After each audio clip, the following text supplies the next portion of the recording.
Pour nous, parler de ERP, logiciel de gestion intégré, c'est parler d'Odoo.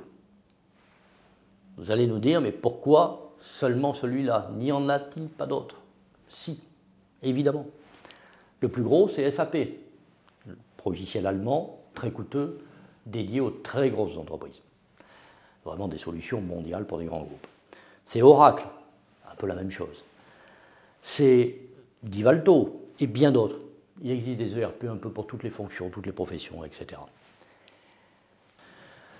Et en particulier celui de Microsoft, Microsoft Dynamics, et ses divers outils, Power BI, Power Platform, tout dans l'univers Excel, Word, Outlook, Teams, etc.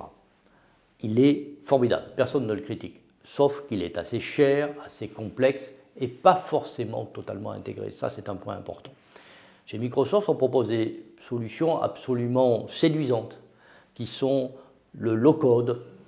Donc on utilise Excel et on fabrique des formulaires avec très peu de code, ou même pas de code du tout, ou des solutions avec beaucoup de code.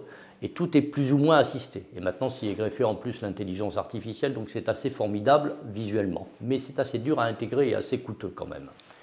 Pourquoi Odoo? Parce que Odoo est un vrai ERP, un vrai logiciel de gestion intégré qui propose toutes les applications en intégré et dont l'utilisation est franchement ultra simple.